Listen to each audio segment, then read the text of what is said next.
Every 90 minutes, someone dies waiting for an organ transplant.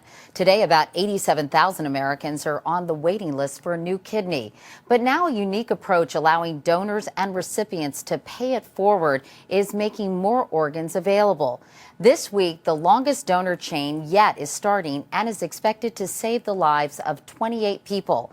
We followed another chain earlier this year, all made possible by one couple whose personal journey turned them into master matchmakers and who exemplify the American spirit. We really have experienced, I think, just about every barrier that you could possibly hit, we've experienced. 3 years ago, Jan and Garrett Hill watched their life unravel when their 10-year-old daughter, Samantha, had complete kidney failure brought on by a rare genetic disease. Before this diagnosis, you knew nothing about kidney failure. I didn't know anything about it. I didn't even know I had 2 kidneys before this. It was, not on the radar.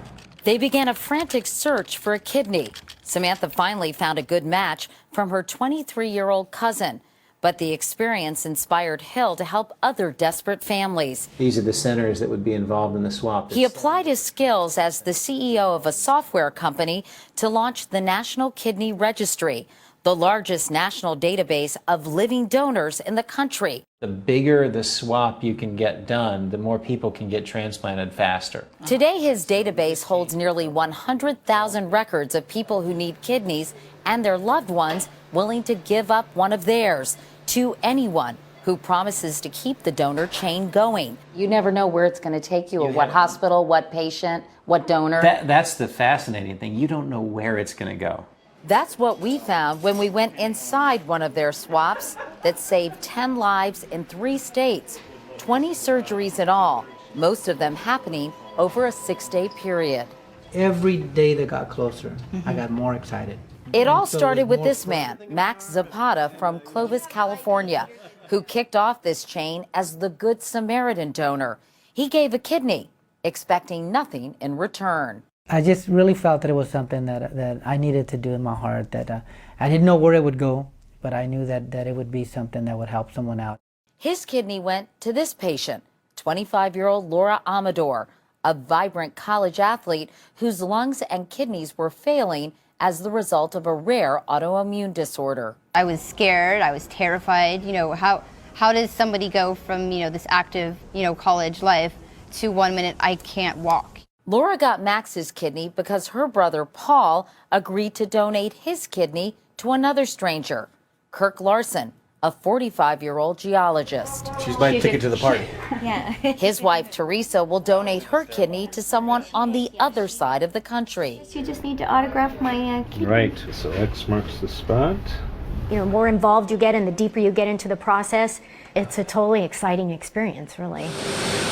Teresa Larson's kidney is traveling over 3,000 miles to New York Presbyterian Hospital.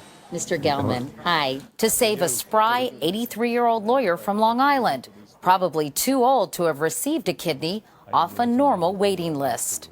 Talk about relying on the kindness of strangers. Yes, it's wonderful. I'm glad I got here. And I've been living for this day. Have you spell your last name for me? Nye, N-Y-E, Tanya, T. His transplant is happening because of a close family friend, Tanya Nye, who is giving her kidney to Maria Poli, a mother who thought she would have to wait 7 years. I don't know if I could ever thank her enough.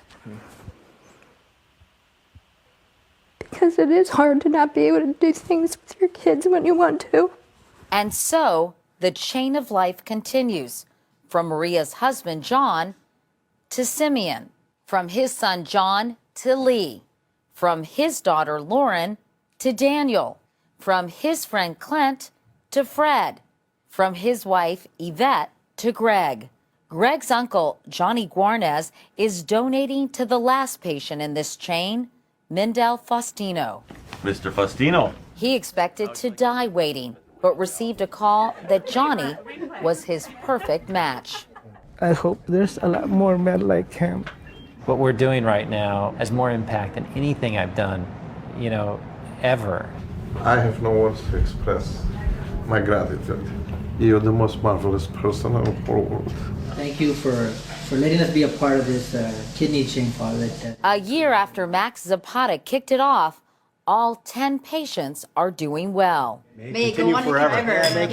When you see those people who have come out of these swaps and they've got the transplant, it's a miracle.